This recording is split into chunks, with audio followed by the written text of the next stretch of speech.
Hi friends and family, it's me. This week I wanted to just talk about how to get a UK working visa. I wrote about it quite a while ago, so I'll post a link to that, but I know some people would rather listen to it than read it, so okay, here we go. To get the specifics of the visa, you literally just have to go to the UK government website, which I have done. So here, basically, you can get the Tier 5 if you're 18 to 30. If you're 30 and you apply for it and you get here when you're 31, that's okay, as long as you were approved when you're still 30, which is cool. You have to have £1,890 in savings and you have to be able to prove it. You have to be from certain countries, such as these. And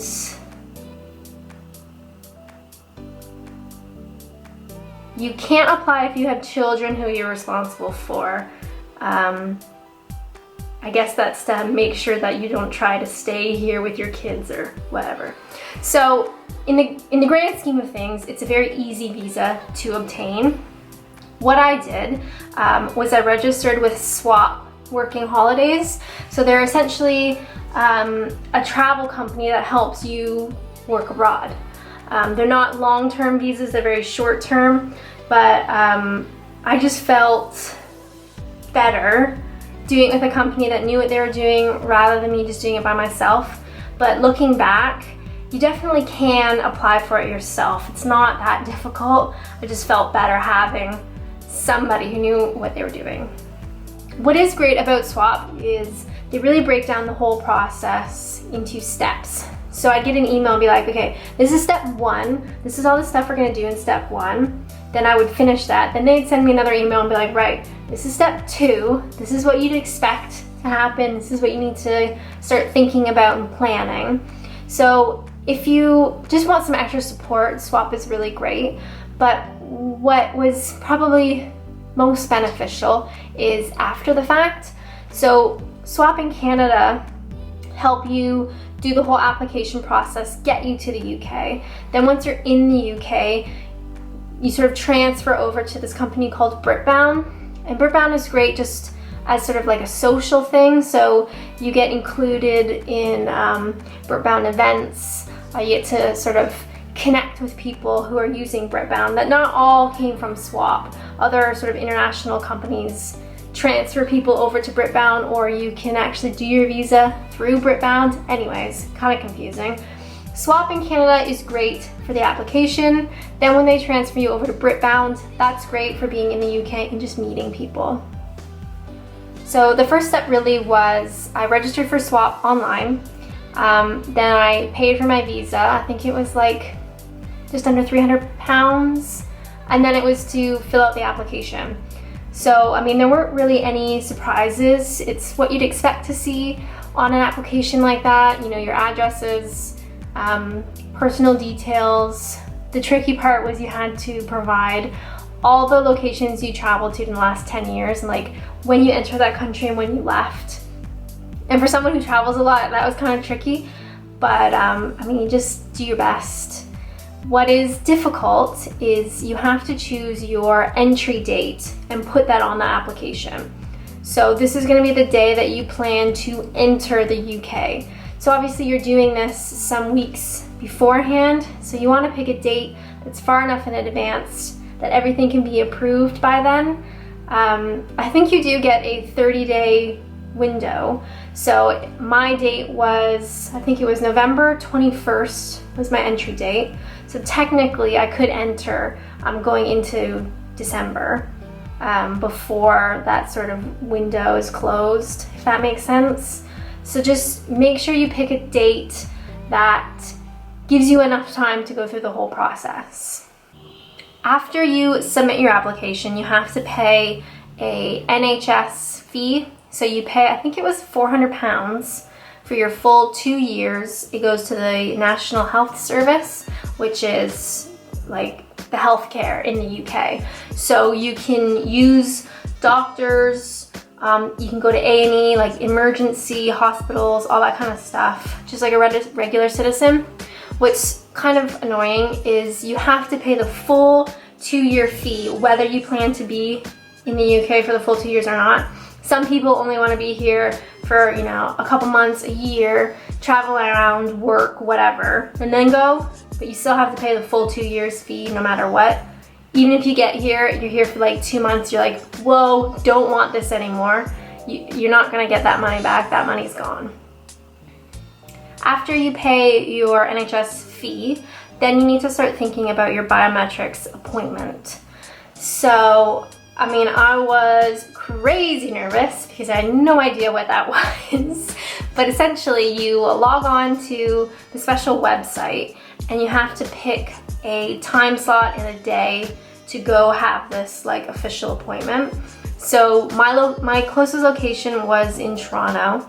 So I had my dad drive me there because I was super nervous, and they really stress that you have to be there 10 minutes early, no earlier than 10 minutes and no later than 10 minutes early. Like, it's really specific, and I was like, oh my God, like Toronto traffic, like whatever, late, whatever. What I didn't realize is you have to actually prepare for your appointment. You don't just like show up. So I booked my appointment 3 days later from the time I booked it. And then Swap was like, by the way, you need to do this, this, and this for your appointment. I was like, oh my God, like, what if I don't have time? So essentially you have to bring your application filled out, obviously, and finished. You also need to bring a letter from your bank. So Swap gave me sort of a template, but I'm sure if you search online, it was basically like my bank confirming I had this much money in my account. This is the account number under my name as of this date. So it satisfies that requirement of the visa that you have almost £2,000 in savings. Then you also have to get passport photos, which I was like, oh, okay. So I went to Walmart. Thank God for Walmart. I went to Walmart after work. The ones that have like the photo center, the girl took my pictures, and like they're legitimate passport photos, so like no smiling, the white backdrop, you get little squares. It took like 10 minutes for them to print, and I think it was like 10 bucks, and I must have got like 8 pictures. So when you go to your biometrics appointment, you've got all 3 things: pictures, application, banknote. You also have to bring confirmation of your appointment. So you'll get an email saying like, this is your appointment number, like reference number, this is the date and time, because when you get there, you have to prove that you're allowed to be there, so make sure you bring it. So my dad drove me to Toronto, and there was a Blue Jays game, so it was crazy busy, and I'm like sitting there panicking, because they make it sound very, I mean, it's a legal appointment for a legal document. So it is kind of serious, but it ended up being not a big deal at all. We got there 10 minutes early. I jumped out of the car so my dad could go find parking, ran upstairs. It was this tiny little office like on the 2nd floor of this like weird old building I'd never seen before. There was a guy standing at the door, so I had to show him my confirmation of my appointment, that I was allowed to be there. He then told me I had to get a locker. So, okay, for some reason I had a USB stick in my purse. I don't know why, it was just like in there, but you're not allowed to take USB sticks into the like office. Okay, whatever. So they had free lockers outside. I had to put my stuff in there. I think it's the same thing with like cell phones. I didn't have a cell phone on me, like Stone Age. That sort of stuff you can't bring in. So he was really nice, and just, it was easy. I got let into the office room, and maybe it was like 10 people in there, and there's like 2 clerks at the front, and you just literally wait. So I got called up, like sweaty palms. I was like, oh my God, what if I did something wrong? He's like, rejects it. And he had like a really heavy accent, so I didn't understand what he was saying, and I had to like get him to repeat it, and I looked like an idiot. But basically he went through all my documents to make sure they were in the right order, and he was like stamping stuff and whatever. Then he said I can either come to the office again to pick up my visa, or they can mail it to my house for a fee. So I was like, well, I really don't want to come back to Toronto. I'd rather just pay and get it shipped to my house. So then he stopped my appointment. He pointed me over into the corner. There's like this dusty old machine. He's like, you need to do that. And I was like, okay. So I go over there, and you had to like, it was, I mean, you print shipping labels, but it was so old. And I think it ended up being like $35, maybe. So I sort of fumbled around with the machine for a while, finally got my shipping labels. Then I had to sit back down and wait again. So once the guy was finished with another person, I went back up, gave him all my stuff, my passport photo, my bank letter, my application, whatever. He sort of shuffled them all around. He was angry because they weren't in the right order, and I was like, I'm so sorry. Then he sort of collated, put it in a big envelope with the shipping labels and stuff, and then gave me a number. Then I had to go sit back down, and he didn't really tell me like what I was supposed to do. I just sort of sat with this number, and there was like one of those, you know, the deli counter, the light up number counter is now serving 58. And that was there, and there was a door. And I was like, oh, maybe I need to like go wait in that room. So I go to open the door, and it's this tiny little office, like you can only fit like 2 people. And obviously people were in there, and I was like, oh, I'm so sorry. Close the door, go sit back down. Everybody's looking at me, but hey ho, that's just what happened. So I waited till the deli thingy had my number. Then I went into the room, and there was another guy. He took kind of like a passport photo again. So he took like an unsmiling, really unattractive picture. I had to do my fingerprints. I also had to do a digital signature, like on one of those little pads. Then he took my picture holding my application with like my like ID number sort of on it. So it was sort of showing this is the person that's submitting this application. And then he put it all in the envelope. He also took my passport, which I was really nervous about, but they have to include your passport. So then he sealed it all up, and then that was it.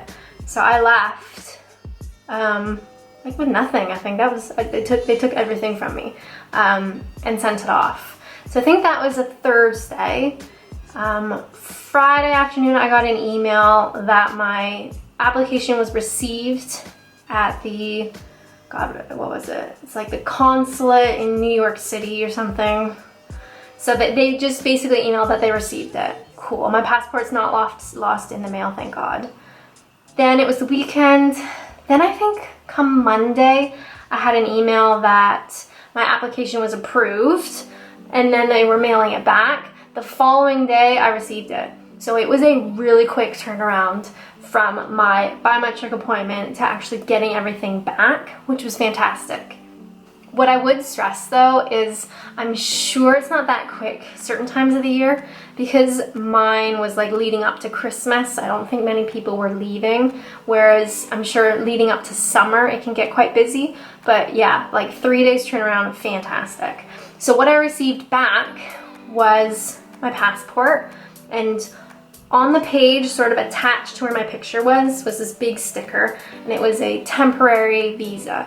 So it had the picture that the guy took on me like imprinted into it, and like all my personal information, and it had a 30-day expiry date.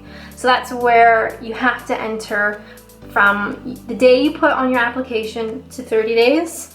Otherwise that temporary visa sticker is void and you can't go. So once I got that back, I booked my flights like immediately, one-way flights, which is really weird. And that was it. That was all. When you actually arrive in the UK, you're always gonna have to fill out a declaration card. So it's those things they hand out on the airplane. So you always fill that out. And then you go to the customs person once you land. You give them your passport and the customs card. You'll just tell them you're on your Tier 5. It's the first time you've come here on that visa. They'll ask you questions. I think they'll take your fingerprints. But either way, they should remind you that you have to pick up your biometrics resident permit. It's like this, like a driver's license type card. It's bright pink, so it's really fashionable. You need to get it within the first week of being in the country. So I think it comes to London by default, or when you fill out your application, you can tell them what postcode you're going to be at, and they'll send it to the closest post office. So once you pick up your card, you don't really need to do anything, you just go to the post office. So once you have your card, you've got your passport, that's it. You are ready to work. When you go to job interviews, you fill out applications for work, they're always going to ask you about your permit, like visa details.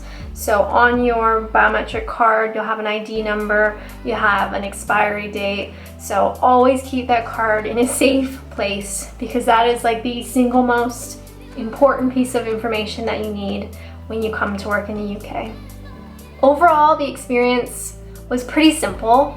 I mean, I'm anxious, so I made it like way more stressful than it needed to be, but it's a simple visa.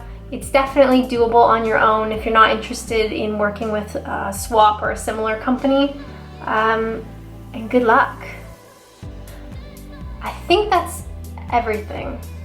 Although I am positive once I turn this camera off, I'm gonna remember something. So if you have any questions, feel free to send me a message on Facebook or on my YouTube channel, whatever. Hopefully I can help you out. Other than that, that's it. Have fun. Bye.